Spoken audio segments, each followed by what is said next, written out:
अब म उसलाई उठाएर के भन्छु भने अहिले जे भइरहेछ त्यो केपी ओलीको मतियार हो र यो सबै कुराले गर्दा केपी ओलीको ग्राफ माथि जान्छ। अहिलेसम्म म रिपोर्टिङमै गरिरहेको छु, म अहिलेसम्म पत्रकारितामै छु। अहिले पनि शेरबहादुर देउवा नै नेपाली राजनीतिको केन्द्रबिन्दु हुन्छ। 30 वर्ष एउटा व्यक्ति केन्द्रबिन्दु हुन्छ। मिसन पुरा गरियो, एमालेलाई सिद्ध्याइयो, फेरि त्यसलाई 40 मै लगियो। यही हो लोकतन्त्रको संरक्षण भनेको। हेर्नु होला भोलि के गरी वैकल्पिक सरकार आयो भने सबभन्दा पहिला उसले यही कुरा उल्टाएको छ।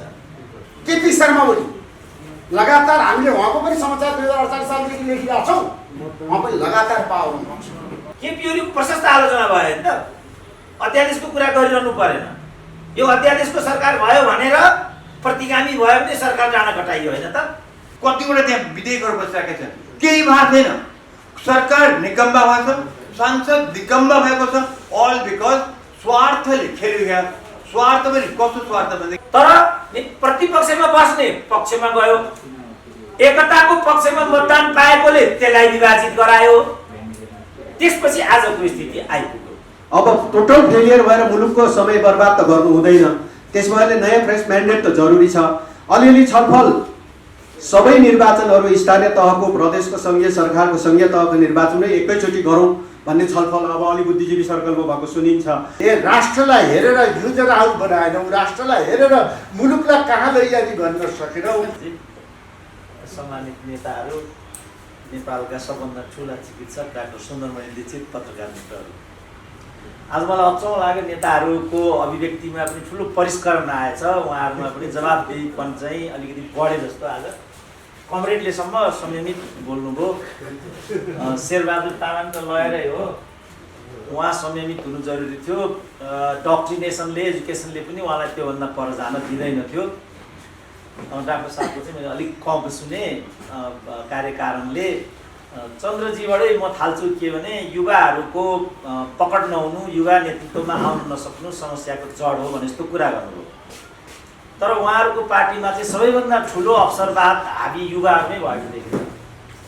शेरबहादुरले पहिलोचोटि गएको 72 अनुसारको निर्वाचनमा पार्टीलाई पराजित गराइसकेपछि 8 जना युवाहरूले वक्तव्य निकालेका थिए। त्यसमा डाक्टर चन्द्र भण्डारीको थियो जस्तो लाग्छ मलाई। पछि उहाँहरू हाम्रो स्वयं प्रकाश के धापाको विश्व प्रकाशलाई प्रवक्ता दिने बित्तिकै भागले भाग भइहाल्नुभयो। त्यसपछि उहाँहरू सबै मन्त्रीको दौडमा लाग्नुभयो। अहिले पनि एकजना युवालाई उम्मेदवार बनाए त जितिहाल्छ नि। सबै युवा अगाडि आइराखेका छन्। त्यसकारण एकजना विद्वानले धेरै पहिला भनेका थिए, दुनियाँको बारेमा व्याख्या गर्नु महत्त्वपूर्ण कुरा होइन, दुनियाँलाई बदल्नु महत्त्वपूर्ण कुरा हो।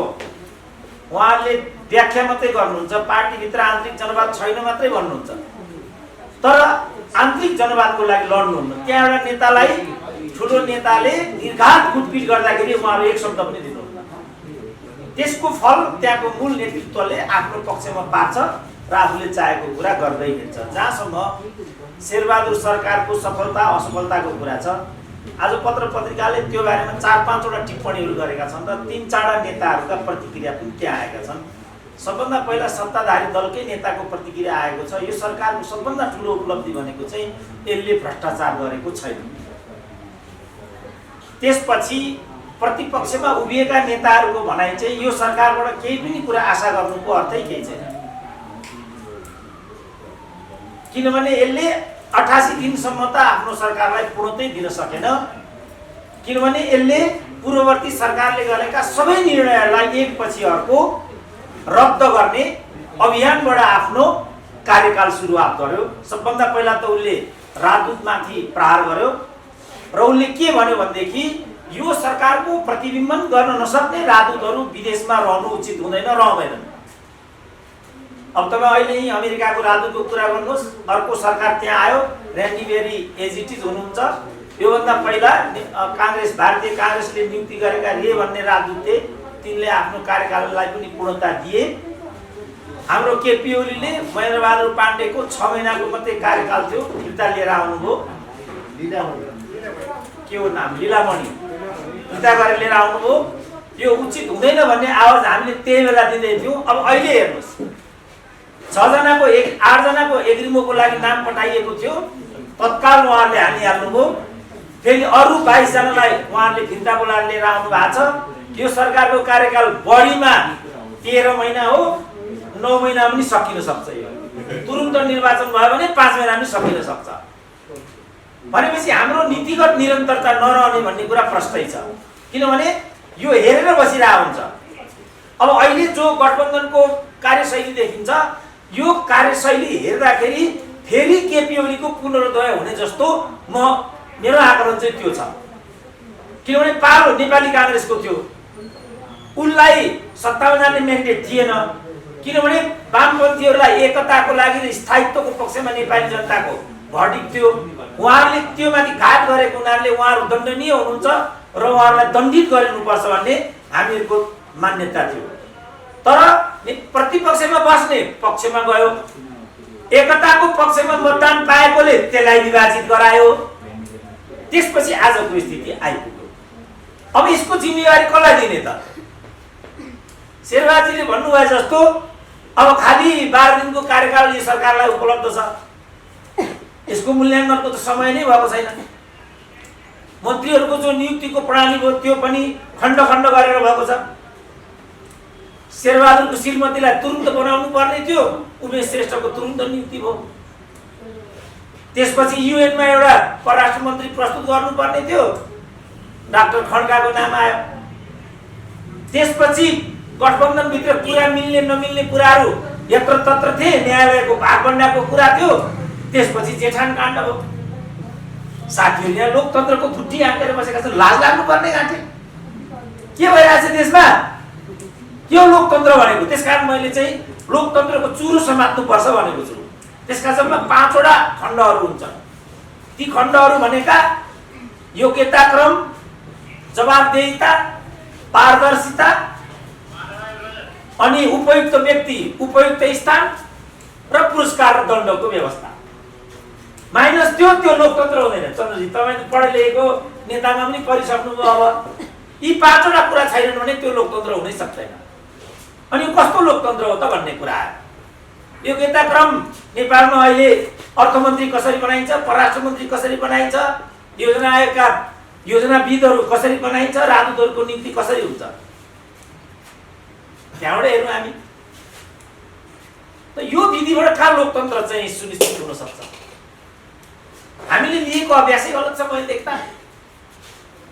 हामी राणा शासनको अवसान पछि नै सिङ्गो इतिहास हाम्रो सङ्क्रमण कालमा छ।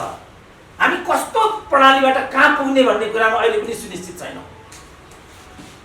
मिनिमम कुरामा हामीमा मतज्ञता चाहिन्छ। मिनिमम कुरामा त्यो भनेको सामाजिक सद्भाव, वैदेशिक सम्बन्ध र प्रशासनिक चुस्तताको कुरा हो, सुशासनको कुरा हो।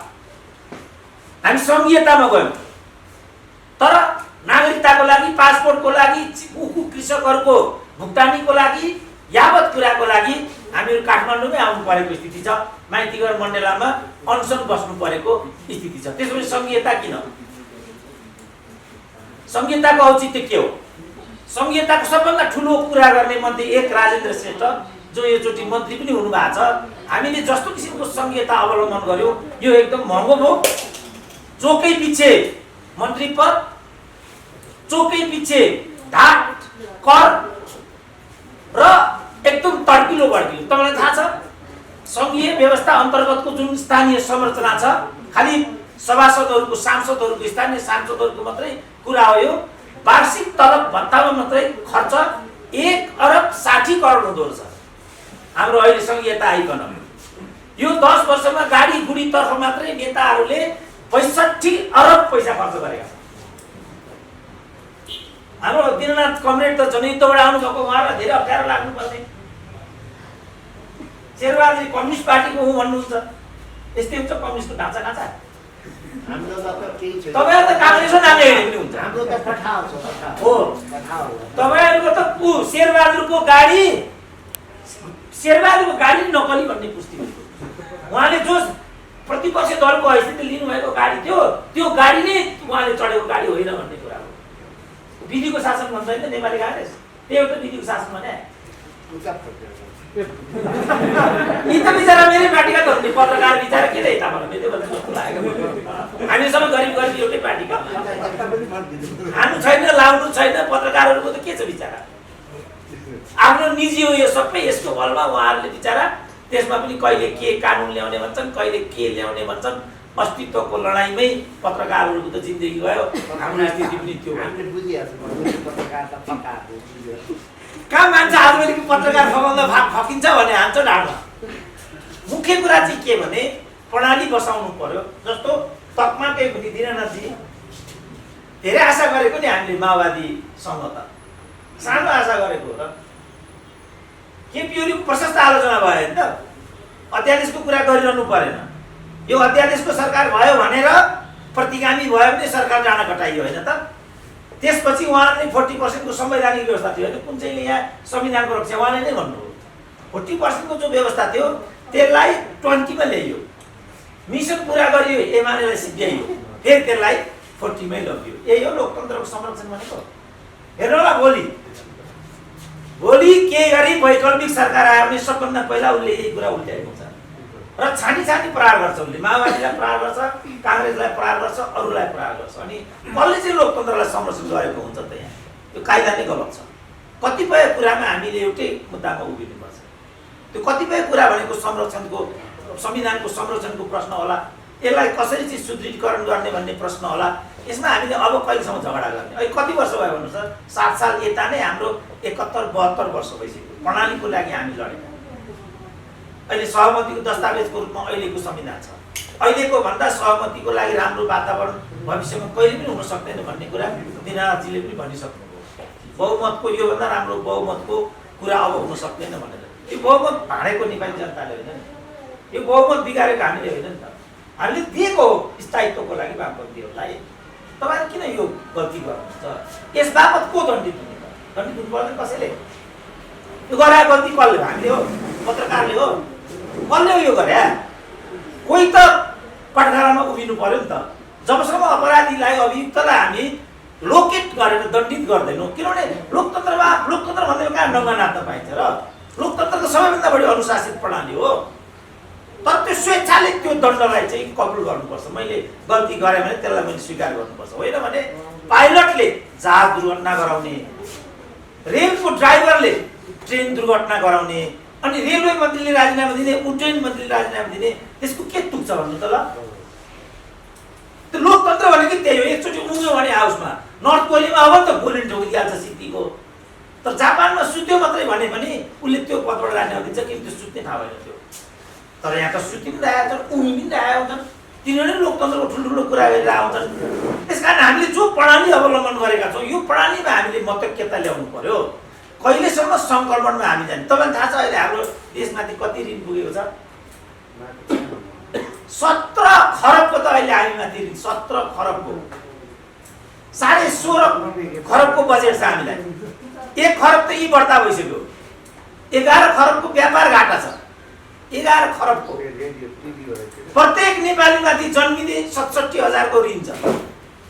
जुम्लाको मान्छेलाई थाहा पनि छैन कि उमाथि यति ऋण छ भनेर बिचरा। त्यो ऋण उसले किन भोग्नु पर्ने? यसको जिम्मेवारी कसको त? यसको जिम्मेवारी, यसको जवाबदेही कसैको त हुन्छ होला नि त। राजाको पालामा पञ्चायतको अन्तिममा 29 अरबको ऋण थियो। तर त्यो 29 अरब ऋण भित्रबाटै पूर्व पश्चिम राजमार्ग बनेको, कोदारी राजमार्ग बनेको, ट्रली बस चढेको, ब्रिकुटी कागज कारखाना बनेको, बाँसबारी छाला जुत्ता कारखाना बनेको, हिमाल सिमेन्ट कारखानाहरू बनेका। त्यो भन्यो भने प्रतिगामी मान्छे यहाँ भनिदिन्छन्, बोल्दै हुँदैन। अनि ट्रली चलाउनु कसरी प्रतिगमन हो भने? बाँसबारी छाला जुत्ता चल्नु भने कसरी प्रतिगमन हो भन्नु त? 29 अरब भित्रका उपलब्धिहरू हुन् यिनीहरू। अनि 17 खरब भित्रका 6 अरबको त बेरुजु, 6 खरबको त बेरुजु छ। 6 खरबको बेरुजु त कसरी हामी अगाडि जान सक्छौँ? हामीले लिएको बाटोले अगाडि जानै दिँदैन। यसलाई कसरी हामीले चाहिँ व्यवस्थापन गर्ने? आजको प्रश्न त यो हो नि। भाइ छोराहरू पञ्चायतको अन्तिममा 6,000 मात्रै वैदेशिक रोजगारीमा थिए। ओन्ली 6,000, खालि 6,000। अहिले त्यो सङ्ख्या सरकारी आँकडा अनुसार पनि 52 लाख पुगेको छ।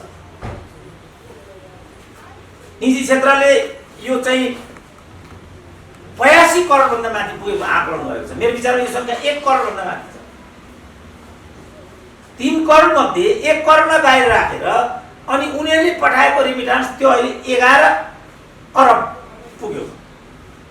11 अरब उनीहरूले अहिले यो कोभिड हुँदा पनि 8 अरब मात्रै थियो हाम्रो, 11 अरब आयो यो चोटि भर्खरै पहिलो 9 महिनाको मूल्याङ्कनबाट यो देखेको 11.5 अरब जति आयो विचार उनीहरूले त्यो बाहिरबाट पठाएको। हाम्रो राजस्व उठ्ने भनेको जम्मा 8 अरब मात्रै हो। अब यो 11 र यो 8 जोडेर अझ खरब अरब यति जोडेर हाम्रो चाहिँ अर्थव्यवस्था चलिराखेको छ। चन्द्रजी तपाईँ पढे लेखेको पनि हुनुहुन्छ, कम्युनिस्ट अलिकति संवेदनशील हुन्छन् भन्ने छ, संवेदनशीलता बाँकी छ भने कमरेडहरूलाई पनि म भन्छु एउटा उपाय पनि दिन्छु। हाम्रो चाहिँ जुन यो 8 खरबको राजस्व हो यसलाई यो 20% मात्रै करको दायरामा छ भन्ने छ। 20% मात्रै, यो 20 लाई हामीले 40 मात्रै गराइदिन सक्ने हो भने हामीले 1 रुपैयाँ पनि विदेशबाट ल्याउनु पर्दैन। 8 खरब त यो भइहाल्यो। अब यो 28 गर्यो भने 8 पनि 16 खरब होइन, हाम्रो बजेट पनि 16.5 खरबको मात्रै हो। हामीले ऋणी हुनै पर्दैन, हामीसँग स्रोतहरू पनि त्यतिकै छन्। यसबाट के देखिन्छ भने वैदेशिक ऋणको दुष्चक्रमा मुलुकलाई राखिकन वर्षक आन्तरिक द्वन्द्व भए सम्झाइकन बल्झाइकन उठाएर नेपालीको बिचमा द्वन्द्व खडा गरेर अझ हामीलाई अप्ठ्यारो पार्ने तर्फ जानेर नजानेर हामी प्रयुक्त भएको भन्ने म देख्छु। अब यसलाई कसरी हामी स्थायी रूपमा समाधान गर्न सक्छौँ त? आजको मूलभूत प्रश्न यो हो र मैले यसको लागि 5 वटा कुरा भनेको तीबाट हो। राइट पेन राइट प्लेस त हुनैपर्छ, रिवार्ड एन्ड पनिसमेन्टको व्यवस्था हुनैपर्छ। जस्तो अहिले नि जेठान काण्ड छ, अदालतमाथि प्रश्न उठ्यो नि, नैतिकताको प्रश्न उठेपछि राजीनामा दिने यही हुनुहुन्छ, इज्युटै हुनुहुन्छ नि त, उहाँले राजीनामा दिनुभयो। अब अहिले सिङ्गो अदालतमाथि प्रश्न उठ्यो नि, त्यो तथ्य के हो त? यतिले मात्रै पुग्दैन। अब जेठानलाई मन्त्री मात्रै बनाइयो, अब ज्वाइँलाई अब सम्धिलाई राजदूत बनाउने कुरा छ भन्ने छ। नाटोसँग सुनिराख्नु होला। हामीले सुरुमै भनेको थियौँ जेठान मन्त्री हुँदैछन् भनेर भए यो बेतुकको कुरा भन्नु उहाँको नेताले, उहाँभन्दा नि पार्टीको नेताले भनेको बेतुकको कुरा भने होइन, यो तुक रहेछ कि बेतुक रहेछ राजीनामा दिनुभयो नि त उहाँले, यसको जिम्मेवारी लिनुपर्छ पर्दैन। यो सिस्टम कहिले आउँछ? जे पनि बोल्न पाइन्छ, जे पनि गर्न पाइन्छ। बाटोमा हिँड्दै गरेर लठरा लगेर मन्त्री बनाउने अनि जसलाई पनि ढोग्नु पर्ने, हामीले किन ढोग्ने? ढोग्नु लायक पनि हुनु पऱ्यो नि त, ढोग्ने नै हो भने। पढे लेखेको मान्छे बौला हुन्छन् भन्छन्, पत्रकार ठग हुन्छ भन्छन्, फलाउन हुन्छ भन्छन्, अनि उहाँहरूले मेन्टेन गर्नु पर्दैन। लोकतन्त्र भनेको चाहिँ त्यो जवाफदेही चाहिन्छ भन्ने कुरा त्यहाँ हो, पारदर्शिता चाहिन्छ भन्ने कुरा त्यहाँ। अब फेरि भोलि सम्धिलाई राजदूत बनाइयो भने अब बोल्न भने आजदेखि बिचरा एउटा बोनाफाइड मान्छेलाई नै राजदूत बनाउने भन्ने कुरा छ इन्डियाको, जुन चाहिँ अनफर्चुनेटली प्रधान न्यायाधीशको सम्धि पर्छ। अब मैले यति भन्ने उहाँको लागि पनि राम्रो होइन होला, यो भइहाल्नुभयो भने त्यो देशको लागि राम्रो। अहिले निलाम्बरको हालत हेर्नुहोस् त, उहाँ छटपट्टै विधायी भेटको लागि उहाँ प्रयास गर्दै हुनुहुन्छ, बिजेपीको कुनै संयन्त्रले उहाँलाई भेट्दै गएको यति डिफेन्ड गरेर उहाँ फर्केर आउँदै हुनुहुन्छ। यसको जिम्मेवारी उहाँको क्या? उहाँ पनि हुनुहुन्थ्यो होला त्यो क्याबिनेटमा। के हेरेर निलाम्बर राजदूत बनाउनु हो भन्नु त? उहाँ एमालेको हो, उहाँ वामपन्थी हो, उहाँ कूटनीतिज्ञ हो, मनपरी गर्ने के प्रणाली हुँदैन? जसलाई पनि जे पनि बनाइदिने। त्यसपछि आजको स्थिति आएको छ र त्यसको नाङ्गो रूप बनेको शेरबहादुर देउवाको गठबन्धनको सरकार। त्यस्तो हो भने त पुष्पलालले 6 सालमा पार्टी गठन गरेको थियो, 8 सालमा उहाँलाई अयोग्य मान्छेहरू भेला भएर महासचिवबाट निकाल्यो, लड्दै 25 सालसम्म उहाँले सङ्घर्ष गर्नुभयो। सम्पूर्ण रूपमा कम्युनिस्ट आन्दोलन सिद्ध्याएपछि उहाँले गोरखपुरबाट पार्टी पूर्ण गठन गर्नु, त्यो चाहिँ पूर्ण गठन उहाँले खप्नु पर्थ्यो, 5 वर्ष खप्नै पर्थ्यो। केपी ओलीले पनि साथीहरूलाई व्यवस्थापन गरेर सक्नु पर्थ्यो, किनभने यो नेताको रूपमा असफलताको दोष त इतिहासले उहाँलाई नै दिनुपर्ने हुन्छ। हेर्नु त आज के हाल भयो उहाँहरूको? कति मन्त्री थिए त नेकपाका, चोकमा मन्त्री, घरमा सांसद, राजदूत भित्र जम्मेको गयो नि त, उठीवास लाग्यो पहिरो लडेन, पदको पहिरो हो त्यो।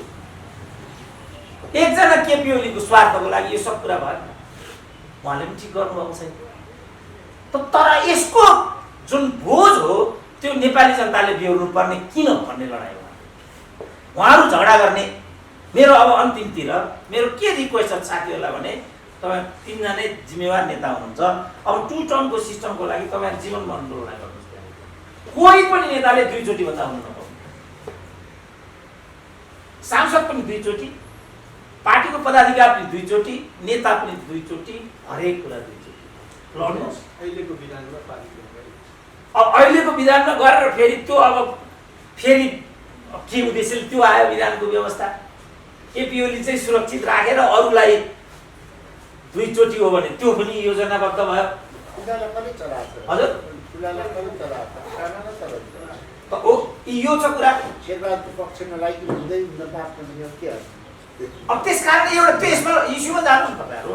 मेरो सुझाव चाहिँ के भने तेरो मेरोको कुरा जस्तो भनौँ न, शेरबहादुरजी 5 चोटि हुनुभयो, ज्योतिष हितप्रसाद नेउपानेका अनुसार उहाँ 7 चोटि हुनुहुन्छ। हामीले शेरबहादुरजीलाई छुन सक्दैनौँ, तपाईँलाई मैले भनिदिन्छु। अब उहाँ जुन पक्का छुन सक्नुहुन्न, तपाईँलाई दफै गरिदिन्छ, आफैलाई फाल्लान् जस्तो छ। अनि अब ल यो दोष कसलाई दिने त? त्यसो भने पत्रकारलाई दिने दोष हो यो? मैले भने संसदै फाल्दिन् हामीले सक्दैन। ल अनि त्यसो भने लोकतन्त्रको के अर्थ? पार्टीका नेताहरूले हामीले शेरबहादुरलाई विशेष महाधिवेशन बोलाएर बिदा गर्नुपर्छ भन्दै थियौँ। सबै नेता गएर तपाईँ बनिदिनुपर्छ भनेपछि हामीले सक्छौँ। तपाईँ पनि एकदम नचाहिने कुरा नबोल्नु। सबै पार्टी प्रचण्डजीदेखि माधवजी सबै गएर हामीले सक्छौँ त। उल्टो हामी भागिन्छौँ। त्यसैले यो नेपालको यो फाउन्डेसनको व्याख्या गरेर बल्ल यो भनिदिनु। त्यसै कारण मैले भने जस्तो होइन, मैले आज एउटा बिहान एउटा विद्वानको लेख पढेर आएको थिएँ। उहाँले के भन्नुभयो त्यसो भने म अब 78 वर्षको भएँ। 78 वर्षको जीवनको मेरो अनुभव के भयो भनेदेखि हामीले कुनै पनि प्रणालीलाई निरन्तरता र व्यवस्थित बनाउन सकेनौँ। त्यो नै नेपालको राजनीतिको मुख्य समस्या हो भन्नुभयो उहाँले। त्यो आर्टिकल मसँग यहाँ पनि छ, फोटोकपी लिँदै म त्यो दिन्छु। प्रणालीको निरन्तरतै भएन। त प्रणालीलाई निरन्तरता दिनको लागि के उपाय हुन सक्छ त भन्दा तत्काल मैले एउटा निर्णय गरेको चाहिँ सोचेको चाहिँ के भने त्यसमा 2 टर्म गरौँ नि त। जस्तो अमेरिकामै 2 टर्मको सिस्टम छ, कति अन्य मुलुकहरूमा पनि 2 टर्मको सिस्टम छ। मेरो भनाइ के थियो भने केपी ओलीलाई चाहिँ हामीले निर्वाचित गरेर ल्याइसकेपछि जसरी ट्रम्पले विदाई पाए त्यो तरिकाले मात्रै केपी ओलीलाई विदाई गर्नु न भन्ने भयो। पार्टी एकता गर्नुभयो उहाँहरूले। यो पार्टी एकता हुँदैन, स्वार्थहरूको एकता पार्टी एकता हुन सक्दैन। पार्टी एकताको लागि तन मात्रै मिलेर हुँदैन, मन पनि मिल्नुपर्छ भने कम्युनिस्टको एकता नचाहने, कम्युनिस्टको पिएचडी भएर कम्युनिस्ट द्रोही भनेर मलाई नै देश निकाल जस्तो गरिदिनु भयो उहाँहरूले। अब खानुको कुदो भयो त पार्टी एकता। कुदो खाए त डायबिटिज हुन्न नि, चिनी खाएर भएको यस्तो छ। कुदो खाने भने डायबिटिज हुन्न नि, अहिले चिनी खाएर हो नि त। यहाँ पनि एउटा यस्तो आइसक्यो, कुदो पनि थोरै आएको। त्यसकारण मैले सुरुदेखि नै भने बाबा पढे लेखेको मान्छेको नि केही कुरा त सुनिदियो न। यो एकता हुँदैन, यो एकता हुने कुरा होइन। किनभने स्वार्थहरूको सम्मिलन पार्टी एकता हुन सक्दैन। अब माधव नेपाल मलाई सबभन्दा मन पर्ने नेता त नेपालको राजनीतिमा माधव कुमार नेपाल हो। आफ्नै पार्टीलाई सिद्ध्याएर प्रतिस्पर्धी पार्टीको चरणमा तल गएर सूर्यलाई मत देऊ, सूर्यलाई मत देऊ भन्ने, माथि आएर सूर्यको त्यो मत लगेर रुखको चरणमा हालिदिने अनि मै ठुलो नेता हुँ भन्ने आश्चर्य भएन? यो रेकर्डको लागि भन्थेँ क्या मैले, यो राम्रो होइन। जस्तो भोलि फेरि यही कथा दोहोरिएला, त्यही यस पार्टीभित्र एक समूहले यो कुरा गर्ला अनि त्यसलाई के भन्ने त? फेरि 40लाई 20 मा झार्ला अध्यादेशका मार्फतबाट। अनि फेरि त्यो पार्टीलाई तोडिसकेपछि मिसन पुरा भयो भनेर फेरि 40 मा जानु पर्ला भन्ला। अनि त्यसलाई हामीले कसरी लोकतन्त्र भन्ने त? हामीलाई धेरै गाह्रो हो, सकस पर्यो। अलिकति सजिलो बनाइदिनुहोस्।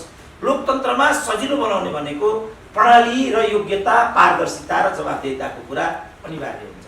त्यो भएन भने हामीले लोकतन्त्रलाई पनि भोग। यो कारणले फर्केर हेर्नुहोस् त, 17 साल यही कारणले आएको भन्ने कुरा प्रष्टै देखिन्छ। अब अहिले राजाले पनि त्यो कुरा उठाइराखेको छ।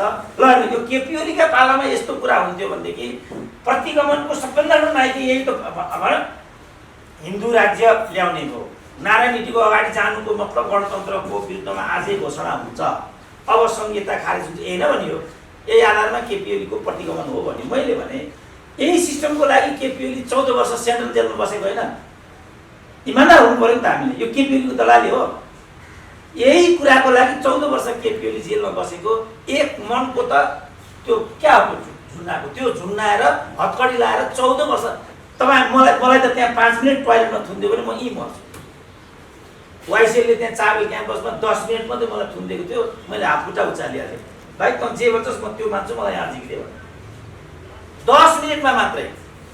ऊ त 14 वर्ष बसेको छ त्यो जेलमा। त्यही मान्छेले गणतन्त्र फाल्छ, हिन्दू राज्य ल्याउँछ, संहिता फाल्छ भन्ने कुरा आफूमा ठुलो नेतृत्व थियो नि। महिलाई केपी ओलीको मतियार भन्थे। अब म औला उठाएर के भन्छु भने अहिले जे भइरहेछ त्यो केपी ओलीको मतियार हो र यो सबै कुराले गर्दा केपी ओलीको ग्राफ माथि जान्छ।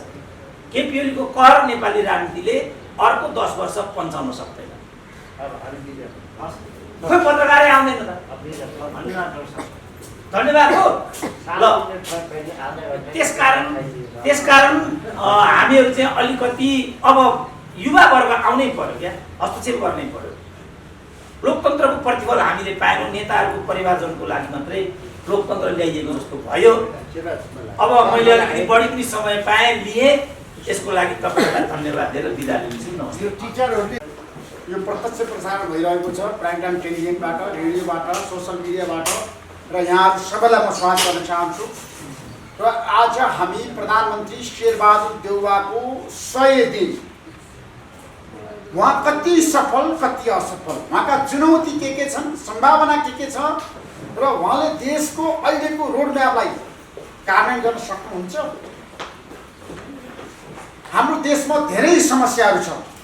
केपी शर्मा ओलीको नेतृत्व सरकारले काम गर्न सकेन, राजनीति अस्थिरता ल्यायो, निरङ्कुशता लाद्यो, संविधानमाथि आक्रमण गर्यो र लोकतन्त्रमाथि प्रहार गर्यो भनेर सबै दलले भन्यो। केपी शर्मा ओली भर्सेस 5 दलीय गठबन्धनको आज हामी कुरा गर्न चाहन्छौँ। 5 दलीय गठबन्धनले अहिलेको अवस्थामा शेरबहादुर देउवा प्रधानमन्त्री भइसकेपछि जनताको समस्या समाधान गर्न सक्यो त? मैले बारम्बार भनेको छु, मैले केपी शर्मा ओलीलाई पनि भनेको छु, केपी शर्मा ओली आफ्नै कारणले गर्दाखेरि उहाँ सरकारबाट बाहिरिनु भएको, उहाँलाई कसैले हटाएको होइन, विपक्षीले हटाएको होइन, कङ्ग्रेसले हटाएको होइन, आफ्नै कारण। उहाँलाई जनताले 5 वर्षको म्यान्डेट दिएको थियो, उहाँले व्यवस्थापन गर्न सक्नु भएन, उहाँले त्यसलाई राम्रोसँग कुशलताका साथ प्रदर्शन गर्न सक्नु भएन, सञ्चालन गर्न सक्नु भएन। उहाँ अहिले बाहिर हुन्छ, अपोजिसनको लिडर हुन्छ। तर शेरबहादुर देउवा र केपी शर्मा ओलीको बिचमा वार्ता नभएको पनि आज 100 दिन भइसक्यो। यस्तो पनि हुन्छ, प्रतिपक्ष र सत्ता पक्षको बिचमा वार्तै हुँदैन। 100 दिनको उहाँ प्रधानमन्त्री भएको, न शेरबहादुर देउवाले चाहिँ केपी शर्मा ओलीलाई भेट्नु भएको छ, न केपी शर्मा ओलीले शेरबहादुर देउवालाई भेट्नु भएको छ। अहिलेसम्म दुवै शीर्ष नेताहरूको बिचमा 1-to-1 वार्ता हुन सकेको छ। किन? त्यसैले 100 दिनमा राष्ट्रिय सहमति कायम गर्न शेरबहादुर देउवा किन असफल? किन उहाँले संसद चलाउन सक्नु भएन? किन उहाँले संसदमा सहमति खोज्न सक्नु भएन? किन अपोजिसनलाई कन्भिन्स गर्न सक्नु भएन? र अपोजिसनले किन संसदलाई अवरुद्ध गरिरह्यो? के कारणले? संसदीय व्यवस्था भनेको जहिले पनि अवरुद्ध गरिरहने, कमजोर भइरहने पार्लियामेन्ट सिस्टम हाम्रो देशमा। हामीले 62-63 सालको जनआन्दोलनमा गिरिजा प्रसाद कोइराला हाम्रो बिचमा हुनुहुन्न, मैले गिरिजा प्रसाद कोइरालासँग निकट भएर धेरै अन्तर्वार्ता लिएँ। उहाँले मलाई भन्नुभएको थियो अब कसैले खोज्न नसक्ने लोकतन्त्र म दिएर जान्छु भन्नुभएको थियो गिरिजा प्रसाद कोइरालाले मलाई। उहाँले करिब 1 घण्टा मैले अन्तर्वार्ता लिएको थिएँ नेपाल 1 टेलिभिजनमा। उहाँले मलाई भन्नुभएको थियो मिस्टर ऋषि धमला, अब मैले दिने भनेको लोकतन्त्र भनेको कसैले खोज्न नसक्ने लोकतन्त्र भन्नुभएको। तर अहिले लोकतन्त्र किन कमजोर भइरहेको छ? के कारणले कमजोर भइरहेको छ? हाम्रो नेतृत्व कहाँ छुट्यो? र आज मैले भन्नै पर्छ, म कसैको आलोचक होइन, म दलीय व्यवस्थाको पक्षमा छु, सिस्टमको पक्षमा छु, लोकतन्त्रको पक्षमा छु, विधिको शासनको पक्षमा छु, कानुनी राज्यको पक्षमा छु, अभिव्यक्ति स्वतन्त्रताको पक्षमा छु, प्रेस स्वतन्त्रताको पक्षमा छु। तर अहिलेको नेतृत्व कहाँ चुक्यो? अहिलेको नेतृत्वले किन जनताको मागलाई सम्बोधन गर्न सकेन? र जनता किन निराश भइरहेछन्? जनता किन आज छटपटाइरहेका छन्? र जनता किन अभिभावकविहीन भइरहेछ? के कारण? यत्रो ठुलो क्रान्ति गरेका पार्टी शेरबहादुर देउवाको इतिहास पनि लामो छ, प्रचण्डको इतिहास पनि लामो छ, माधवका नेपालको लामो छ, केपी शर्मा ओलीको लामो छ। तर खोइ त उहाँले राष्ट्रिय सहमति कायम गरेर देशमा विकास प्रगति र उन्नति गर्न सकेको? मैले आज किन म लामो भाषण गर्न चाहन्न। यहाँ शीर्ष व्यक्तित्वहरू हुनुहुन्छ, नागरिक समाजका उभा हुनुहुन्छ, भविष्य भएको नेताहरू हुनुहुन्छ, सम्भावना एकदम राम्रो भएको। तर म के भनिरहेको छु भन्दाखेरि मैले 2048 सालमा रिपोर्टिङ गर्दाखेरि शेरबहादुर देउवा गृहमन्त्री हुनुहुन्थ्यो। अहिलेसम्म म रिपोर्टिङमै गरिरहेको छु, म अहिलेसम्म पत्रकारितामै छु। अहिले पनि शेरबहादुर देउवा नै नेपाली राजनीतिको केन्द्रबिन्दु हुन्छ। 30 वर्ष एउटा व्यक्ति केन्द्रबिन्दु हुन्छ। अहिलेको पुस्तक डाक्टर चन्द्र भण्डारीले अहिले उहाँले शेरबहादुर देउवाको नेतृत्वलाई स्वीकार गर्नु विकल्पै छैन भनेपछि कस्तो अवस्थामा छ त हाम्रो देश। 30 वर्ष प्रचण्डले माओवादी केन्द्रको नेतृत्व गरिरहनु भएको छ। दिनानाथ शर्माजी यहाँ हुनुहुन्छ। कुन अवस्थामा छौँ हामी? एउटै व्यक्ति घुमी फिरी पावरमा शक्तिमा खोइ त नयाँ अनुहार, नयाँ फेस, नयाँ विचार। हामी कहाँ चुकिरहेको छौँ? केपी शर्मा ओली लगातार हामीले उहाँको पनि समाचार 2048 सालदेखि लेखिरहेको छौँ। उहाँ पनि लगातार पावरमा छ। त्यसैले आजको विषयवस्तु भनेको शेरबहादुर देउवाको नेतृत्व सरकारको चुनौती, सम्भावना, अप्ठ्यारा, 100 दिनमा उपलब्धि, असफलता के हो भन्ने बारेमा आज छलफल गर्दैछौँ। हाम्रो बिचमा 3 जना व्यक्तित्वहरू आइसक्नु भएको छ। आज माओवादी केन्द्रका अत्यन्त पाको नेता र सत्ता पक्षको नेता राष्ट्रिय सभाको दिनानाथ शर्माजी आउनुहुन्छ। नेपाली कङ्ग्रेसका प्रभावशाली नेता डाक्टर चन्द्र भण्डारी हुनुहुन्छ। नागरिक समाजका उका 62-63 सालको जनआन्दोलनमा लोकतन्त्रको पक्षमा सडकमा एकदम सशक्त रूपमा प्रतिगामी कदमको विरुद्धमा सशक्त आवाज उठाउने नेता हुनुहुन्छ। र म नेपाल कम्युनिस्ट पार्टी एमालेका नेता पूर्व स्वास्थ्य मन्त्री शेरबहादुर तामाङ पनि हाम्रो बिच आइसक्नु भएको छ। उहाँहरू चारैजनालाई म आज एकदम छोटकरीमा, किनभने हामीले लाइभ गरिरहेको छौँ, तपाईँले व्याख्या नगर्नु, हामीसँग समय कम छ। देखाएको प्रष्ट रूपमा भन्नुहोस्। हामी लामो भाषण तपाईँहरूको सुन्दैनौँ। तपाईँहरूलाई हामी आज 7 मिनट दिन्छौँ। धेरैमा 7 मिनट ठ्याक्कै तपाईँहरूले स्पष्ट रूपमा म सुन्दरमणि दीक्षितजी अहिलेको अवस्थामा सरकारको कार्यशीलता कसरी हेर्नु? Thank you very much. तपाईँले राजनीतिक विश्लेषण गर्नुभयो। म चाहिँ नि राजनीतिज्ञ होइन। म तपाईँलाई खालि देशको अवस्था मेरो विचारमा र मेरो नजरमा र सायद आम नागरिक नजरमा के अवस्थामा गएको छ बताइदिन्छु। म पहिला त एउटै मात्रै कुराबाट सुरु गरौँ। आज किन आम नागरिकमा र सडकबाट राजा आऊ भन्ने नारा किन आइरहेको छ? तीबाट सुरु गरौँ। यसैबाट बुझिन्छ कि चाहिँ हाम्रो अहिलेको यो सिस्टम र व्यवस्था र अहिलेका जुन गठबन्धनका नेताहरू इन्क्लुडिङ पहिलेका जुन प्रधानमन्त्री ओली हुनुहुन्छ, यी सबैजना फेल भएको त पक्का बुझ्छ। नत्र भने आजको दिनमा राजा आऊ भन्ने नारा चाहिँ सडकमा उठ्दै आउन नपर्ने थियो। आएको छ र त्यो आवाज झन् बढ्दै गइरहेको छ, बलियो हिसाबले बढ्दै गइरहेछ। अब हेर्नु, अहिले देउवाकै कुरा भएको हुनाले ऋषिजीले त्यही नै भन्नुभएको, म त्यसबाट सुरु गर्छु। देउवाजीको यो 100 दिनमा 3 महिना, लगभग 3 महिना त पुरा षड्यन्त्रमै गयो। काम पटकेको भएन, किन मन्त्रालयमा मन्त्री नै थिएनन्। काम कसरी हुन्छ? सो मन्त्रालयमा नो वर्क, कामै भएन। उहाँ आफ्नो समय खालि षड्यन्त्रमा बिताउनु। कस्तो षड्यन्त्र भनेदेखि त्यो गठबन्धनभित्रबाट माधव नेपालको खेमालाई कसरी भित्र पसार्ने, त्यसको लागि उहाँ कहिले सुप्रिम कोर्टको आदेश पर्खिनुभयो, कहिले फुटेर कहिले निश्चित भने त्यो पर्यो। र उहाँले माधव नेपालको लागि सबै आफ्नो सती नै गयो जस्तो देखियो। र आखिरमा गएर माधव नेपाल खेमालाई भित्राउनुको लागि उहाँले चाहिँ त्यत्रो सुप्रिम कोर्टले बिउजाएको संसदलाई चाहिँ उहाँले चाहिँ बाइपास गरिदिनु र अध्यादेशबाट 20%मा झारिदिनु भयो। तपाईँ बुझ्नुभयो 20% भने के हो?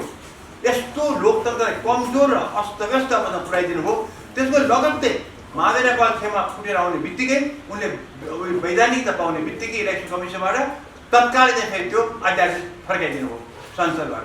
भने यो कस्तो षड्यन्त्र हो? यो यसले त मुलुक त कता पुग्न आयो? हाम्रो लोकतन्त्र त यसले खत्तमै पार्यो। आखिर देउवाजी भनेको त पजेरो काण्ड हुँको हो, सांसद शुल्क किनबेच हुँको हो। अब ऋषिले भन्नुभयो 30 वर्षदेखि राजनीति उहाँमा एकदम शीर्षस्थ ठाउँमा बसेको हुँ हो, असक्षम भनेर उपाधि पाएको हुँले नै हो। आज आएर उहाँको चाहिँ पुरा षड्यन्त्र। अब षड्यन्त्रमा कतिसम्म देखियो भनेदेखि अहिले उहाँको महाधिवेशन हुँदैछ, त्यसको लागि उहाँ तयारी गरिदिनुहुन्छ। कसरी चाहिँ आफू चाहिँ नि कङ्ग्रेसमा अझै पनि बढी भएर बस्छु भनेर आफ्नो यताको चाहिँ शक्तिको युज गरेर जस्तो एक्जाम्पल दिनु। यतिजना सांसद छन्, यतिजना कङ्ग्रेसमा एकदम सक्षम सांसदहरू छन्, युवाहरू छन् त्यसमा, तर मन्त्री बनाउँदाखेरि तिनीहरूबाट नलिएर चाहिँ बाहिर गैर सांसदलाई ल्याउँछ। किन भनेदेखि उहाँले आफ्नो महाधिवेशनमा उहाँले आफ्नो त्यो अध्यक्ष पद समात्नको लागि आफ्नो गुप्तजन गठबन्धन गर्नुको लागि त्यो गर्न भएको छ। त्यसमा त उहाँले कति मान्छे किनबेच गर्न भएको छ र उहाँ किनबेचमा त माइने हुनुहुन्छ।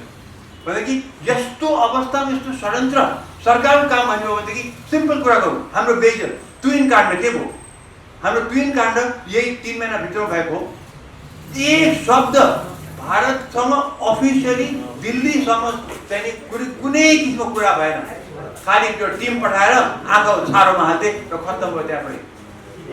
हो, एउटा कुरा भएको भ्याक्सिनको लागि उहाँले पठाउनु भयो, उमेशजीलाई पठाउनु भयो, उमेशजीले भ्याक्सिनको राम्रो काम गरिदिनु भयो, ल्याउनु भयो। तर देखिहाल्यो तत्काल त्यो राम्रो काम गर्ने व्यक्तिले चाहिँ चट्ट चाहिँ उहाँले त्यो मन्त्रालयलाई साथ दिनुभयो। त्यो के को लागि त? किन सार्नु हो? राम्रो काम गरेको व्यक्तिलाई किन सार्नु पर्यो? त्यो पनि उहाँको आफ्नो चाहिँ नि निजी चाहिँ नि स्वार्थको लागि थियो। अब आउँदो महाअधिवेशनको लागि उहाँ लड्दै हुनुहुन्छ। सो जताबाट हेरे पनि षड्यन्त्रमा यो 3 महिना यो 100 दिन बित्यो। मन्त्रालयहरूमा पटक्कै कुनै काम भएन, मन्त्रीले दिन सक्नु भएन। सुप्रिम कोर्टले बिउजाएको संसद उहाँले त्यसलाई बाइपास गर्नुभयो। तर भन्नुभयो के भने हामीले चाहिँ डेमोक्रेसी बचाएको, लोकतन्त्र बचाएको, संविधान बचाएको भन्नुभयो। तर यही हो संविधान बचाएको।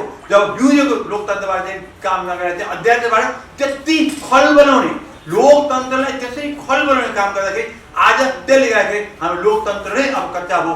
अनिखेरि यो अवस्थामा चाहिँ मान्छेले सडकबाट चाहिँ यो सिस्टम नै काम लागेन, नेताहरू काम लागेनन्, पोलिटिकल पार्टीहरू काम लागेनन्। अब ऋषिजीले भनेको बिल्कुल ठिक हो।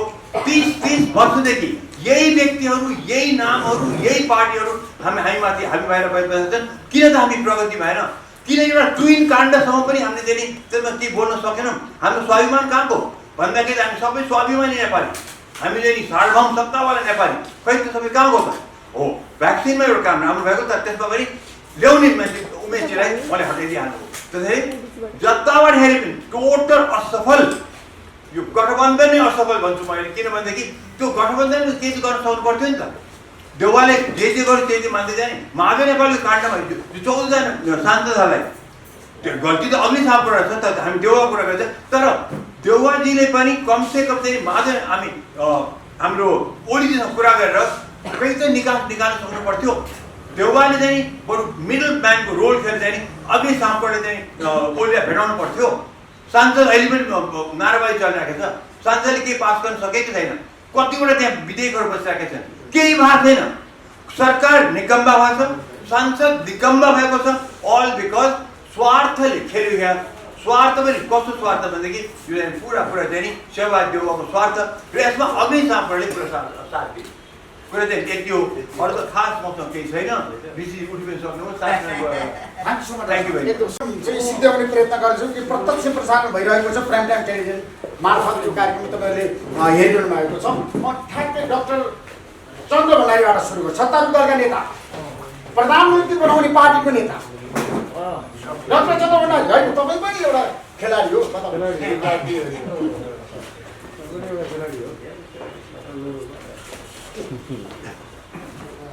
ऋषिजी, नागरिक समाजका आदरणीय नेतागण, राजनीतिक पार्टीका नेतागण, पत्रकार साथीहरू,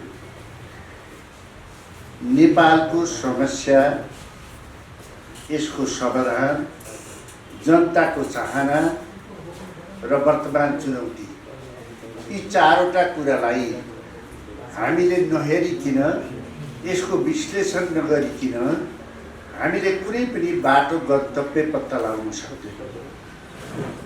सबैभन्दा पहिले हामीले बुझ्नुपर्ने र हामीले बुझ्न नसकेको 30 वर्षमा के हो त, जो सबैभन्दा महत्त्वपूर्ण प्रश्न हो। यसमा एउटा राष्ट्र निर्माण गर्नलाई वा राष्ट्र के हो, राष्ट्रभित्र के गर्छन्, राष्ट्रलाई मजबुत बनाउन के हुन्छ, यो कुरा सबैभन्दा पहिले बुझ्नुपर्छ। हामीले 48 सालमा बहुदलीय व्यवस्था लिइसकेपछि राष्ट्र निर्माण गर्ने सूचकहरू भूगोल, हामीले भूगोलको सुरक्षा गर्न सकेका छौँ कि छैनौँ, वा हाम्रो भूगोलमा अप्ठ्यारो परेको कुराहरूलाई हामीले छिमेकीहरूसित कुरा गर्न सकेका छौँ कि छैनौँ, यो सबैभन्दा एउटा महत्त्वपूर्ण कुरा हो। यसमा पनि हामी चुकेका छौँ। दोस्रो, जनसङ्ख्यामा आज हाम्रो देश आर्थिक रूपले हेर्नुहुन्छ भने नेपाली जनताहरू अहिले हामीले 30 वर्षमा हस्पिटलहरू बनायौँ, हाम्रो जनताहरूको हस्पिटलमा पहुँच छैन। हामीले स्कुलहरू बनायौँ, त्यो स्कुलहरूसँग हाम्रो पहुँच छैन। जो सरकारी स्कुल र विश्वविद्यालयहरू तिनीहरू प्रतिस्पर्धी बन्न सकेका छैन। भिसी हुन चाहन्छ, रजिस्ट्रार हुन चाहन्छ, रेक्टर हुन चाहन्छ, उसले आफ्नो दायित्व निर्वाह गर्न सक्दैन र जनता दिनदिनै गरी नेताहरू, हामीले राजनीति गर्ने नेताहरूलाई मात्र होइन, सामाजिक क्षेत्रमा काम गर्ने नेताहरू, कर्मचारी क्षेत्रमा काम गर्न चाहने नेताहरू, राजनीतिक क्षेत्रमा काम गर्ने क्षेत्रका नेताहरू, कसैमा पनि यो देश बनाऊ, जनतालाई अगाडि बढाऊ, राज्यका विभिन्न अवयवहरूको विकास गरौँ भन्ने चिन्तन हामीसँग दिए भएन। त्यसरी नै साधन र स्रोत, प्रकृति स्रोत र साधन, हामीसित हिमाल छ, हामीसित तपाईँलाई जलस्रोत छ। हामीले कहिल्यै पनि यो जलस्रोतसित जनतालाई जोडौँ। ठुला ठुला जलविद्युत आयोजनाहरू हुन्छ, यसलाई जनतालाई जोडौँ, सीमान्तकृत वर्गलाई जोडौँ र त्यसको आय स्तर वृद्धि गरौँ भनेर हामीले कहिल्यै पनि हामीले चिन्तन गरेनौँ। त्यसरी नै कुनै पनि देशको मजबुतीका निम्ति त्यो देशको संस्कृति हुन्छ, त्यो देशको धर्म हुन्छ। हामी भर्खर दसैँको बिदा गरिरहेका छौँ। हामीले महपूजा, नेपाल सम्मत, दहान नाच, ईद, हामी विभिन्न हाम्रा धर्म संस्कृतिहरू छन्, त्यसलाई बढावा दिएर राष्ट्रलाई मजबुत गरौँ भन्ने भन्दा पनि हामीले अरूलाई बुझी चढ्न दिन्छौँ। त्यस कारणले हाम्रो कहाँनिर कमजोरी भयो ऋषिजी भने हाम्रो देशलाई हेर्ने राष्ट्रिय एप्रोचै भएन, देशलाई हेरेर गर्ने कुरै भएन। हामीले व्यक्तिलाई, हामीले काटेको पार्टीको रसिदलाई प्राथमिकतामा बाँध्दाखेरि नेपालमा कानुनले काम गर्न सकेन, नेता विकाससित कानुनसँगै हिँड्न सकेर कानुनले व्यक्तिको मुख हेर्दाखेरि धेरैजसो गलत काम गर्ने मान्छेहरू राजनीतिमा प्रवेश गरे, उसले देशलाई ब्रह्मलुट गरे। यो सबैभन्दा ठुलो रोग हो। अब यो रोगलाई कसले डायग्नोसिस गर्न सक्छ त भन्दा डायग्नोसिस गर्ने योग्य नेताहरू वा डायग्नोसिस गर्ने योग्य डाक्टरहरूको अत्यन्तै ठुलो अप्ठ्यारोमा हामीलाई पर्यो। डाक्टर साहब, मैले डाक्टर भन्न दिनुहोस्, डाक्टर साहब समस्या के हो? म तपाईँलाई आज डाक्टर साहब सुन्दरबन डिस्ट्रिक्ट जो समाजका हरेक अङ्गमा बोल्नुहुन्छ, त्यसकारण मैले यो उहाँलाई समेत राखेर भने आज नेपालका राजनीति कर्मीहरू, युवाहरू र नेपालको मेडिकल क्षेत्रमा आएका यङ जेनेरेसनका व्यक्तिहरू नयाँ टेक्नोलोजी पढेका छन्, नयाँ स्रोत र साधनको प्रयोग गरेका छन्। अहिले राजनीति गर्नेमा यो यङ जेनेरेसनले विश्व बुझेका छन्, चुनौतीहरू बुझेका छन्। डक्टरी क्षेत्रमा जाँदा अहिले मेडिकल क्षेत्र पढेर आएका केटाहरू, यङ जेनेरेसनहरू ठुला डक्टरको चाहिँ झापसमा उसले राम्रो तलब पनि पाएको छैन, काम पाएको छैन। त्यस्तै तरिकाले राजनीतिमा पनि यी पुराना व्यक्तिहरूले गर्दा नयाँ जेनेरेसन इन्ट्रान्स गर्न पाएको छैन। राजनीतिमा त्यति बेला सुधार्न सकिन्छ जब कानुनले काम गरे भने धेरै नेताहरू जेल जाने अवस्था छ। त्यस कारणले गर्दा यो समस्या एउटा मेडिकल साइन्सको स्टुडेन्टको जे समस्या छ, अहिले पोलिटिक्समा पनि हाम्रो जेनेरेसनको त्यो समस्या हामीले देखेका छौँ। यसरी हेर्नुपर्छ जस्तो लाग्छ र हामीले चाहिँ राष्ट्रलाई हेरेर योजनाहरू बनाएनौँ, राष्ट्रलाई हेरेर मुलुकलाई कहाँ लैजाने भन्न सकेनौँ। त्यसकारण व्यक्तिलाई हेरेर दोस्रो शेरबहादुरजीको 100 दिनको उपलब्धि भन्दा के रह्यो भने यसको म पनि त्यसैको सदस्य बने, प्रचण्ड पनि त्यसैको सदस्य, माधवजी पनि त्यसैको सदस्य। भत्काउनलाई हामीले सरकार बनाएको कि बनाउनलाई गरेको यो प्रश्न हो। 3 महिनासम्म त हामी मन्त्रीमण्डलै गठन गर्न सकेनौँ। मन्त्रीमण्डल गराएर डाक्टर साहबले भन्यो कि खोपमा हामीले विकास गर्यौँ। नेपालमा विकास गर्नका निम्ति के गर्नुपर्छ भन्ने उहाँले पहिला हुन सक्नु भन्यो। नेपालमा विकास गर्नलाई 100 दिनमा कमसेकम 300 जना ठेकेदारहरू, घुसखोरीहरू, काम नगर्नेहरू यिनी थुनिन पर्छ बल्ल मुलुक बन्नका निम्ति। त्यो नगरिसकेपछि तपाईँले जिगारी पनि देखिएन नि।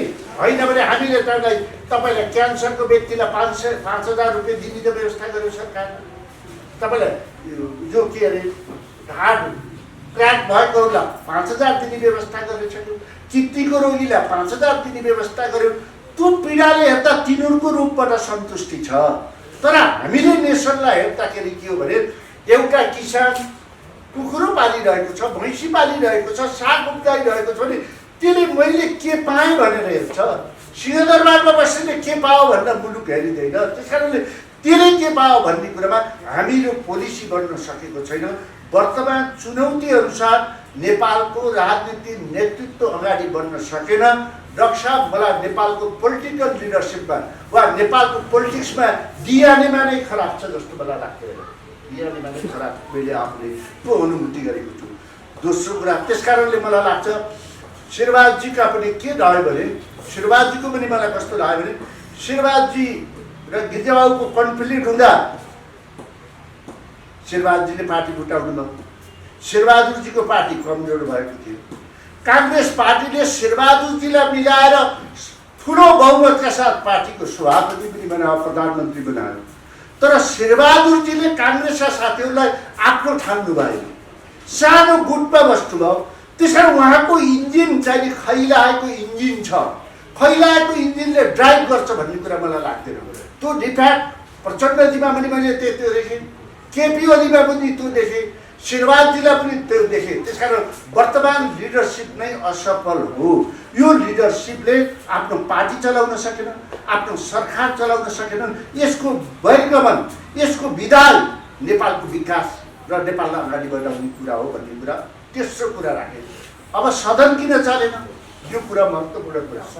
पार्लियामेन्ट सिस्टमभित्र सबैभन्दा ठुलो कुरा संसद हो। बाधे बाधे जाए त तत्त्व त। तर नेपालका कम्युनिस्टहरू विद्रोही, सरकारमा जाँदा विद्रोही, सडकमा पनि विद्रोही, बोल्दा पनि विद्रोही, पढ्दा पनि विद्रोही। विद्रोही नेचर भयो कि विद्रोही नेचरले त हुँदैन र। म कति बेला कन्स्ट्रक्टिभ हुने भन्दाखेरि जहिले पनि सदनमा जहाँ छलफल गर्ने छैन त्यही सदनमा बन्द गरिदिन्छ। सर्वोच्चले बैठकमा पनि आउँदैन। शेरबहादुरजी 3 वर्षसम्म बसेको होइन। 3 वर्षसम्म शेरबहादुरजीलाई केपी ओलीसित मिल्यो भन्ने आरोप लागेको होइन। तर शेरबहादुर त त्यो रेसिस्ट पावरले त गरेको थियो नि। अहिले वार्ता गर्ने, आउने, सदन चल्न दिने पो हो र। सदनै चल्न दिने, मुहानै बन्द गर्ने। त्यस कारण कम्युनिस्ट पार्टीहरू विद्रोही भएको कारणले गर्दा, सधैँ विद्रोही नेचर भएको कारणले गर्दा पार्लियामेन्ट चल्न सकेन। पार्लियामेन्ट नचल्नु भनेको अहिले बुझ्न पर्छ, यदि पार्लियामेन्ट चल्न दिएन भने नेपालमा हाम्रा मात्रै पार्टीहरू छैन। अति भयो भने नेपालको संसदीय व्यवस्था वा नेपालको डेमोक्रेसी गुम्न पनि सक्छ। त्यसकारण यो चुनौती छ। त्यसकारण यसको जिम्मेवारी कसले लिने, यो महत्त्वपूर्ण कुरा हो। त्यसमा रिजिजी, मलाई तपाईँको लागेको छ, तपाईँले अस्ति बिहान सडक बन्द हुँदा एउटा चाहिँ ग्यासको ट्रक पल्टिँदा 5 बजे तपाईँ त्यहाँ गएर नेपाली जनतालाई उहाँहरूले पाएको दुःखको बारेमा समाचार दिँदै हुनुहुन्थ्यो।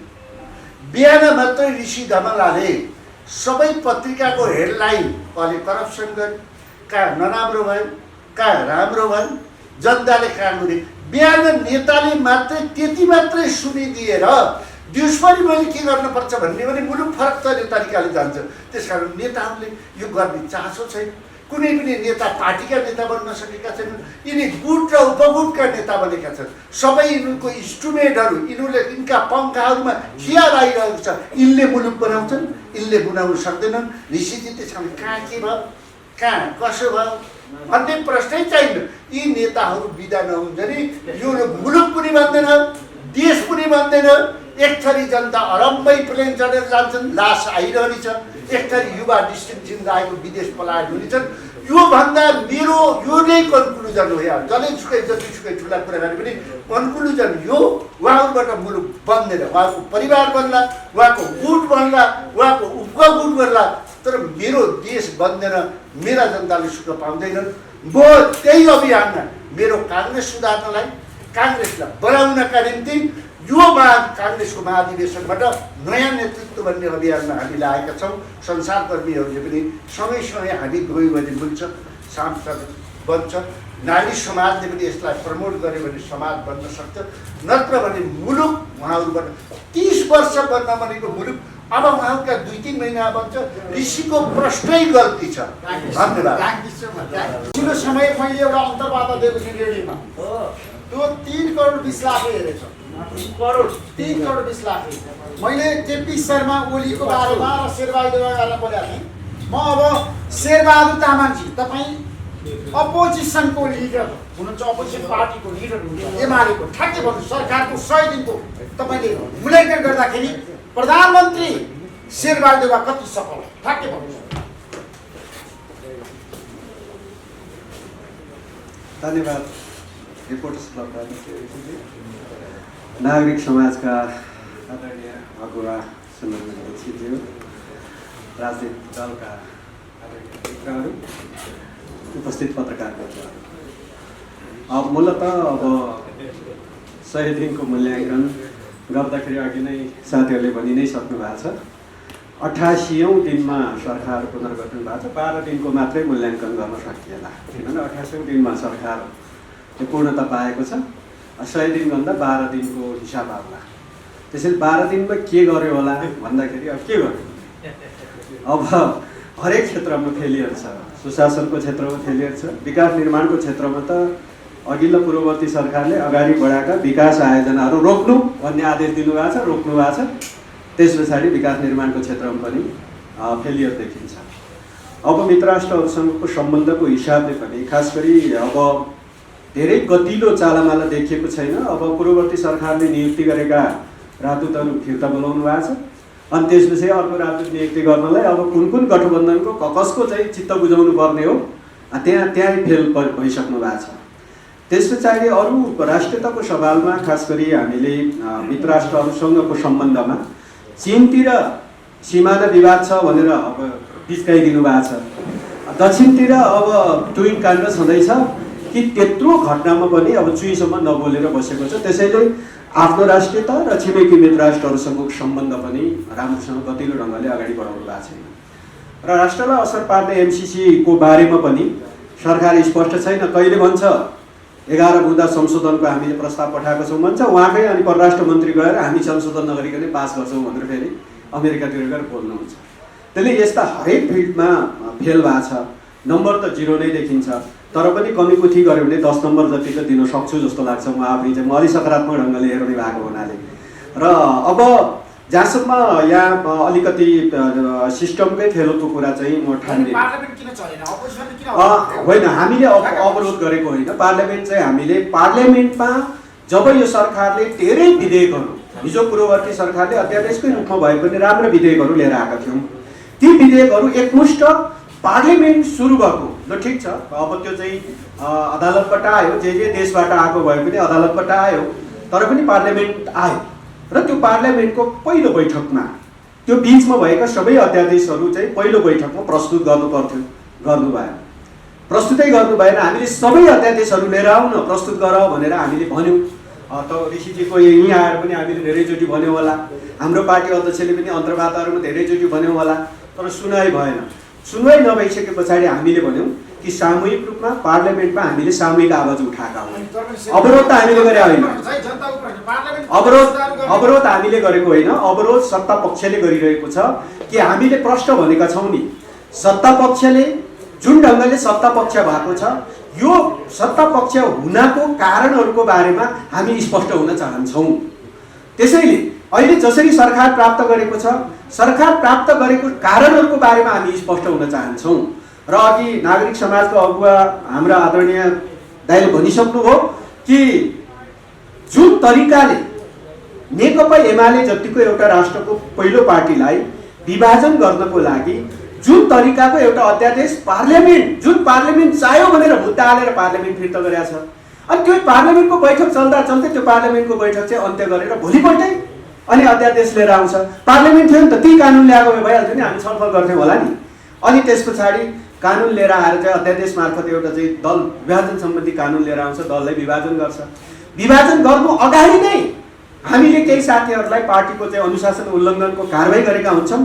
दलीय व्यवस्थामा दलका आफ्नो कानुन होला नि, दललाई आफ्नो हैसियत होला नि, दललाई चाहिने चाहिँ एउटा अधिकार होला नि, संवैधानिक हक होला नि। तर त्यो सबैलाई कुल्चेर हामीले कारबाही गरिसकेका मान्छेहरूको शनाखत गरेर दल दर्ता भयो भनेर सुनाइन्छ।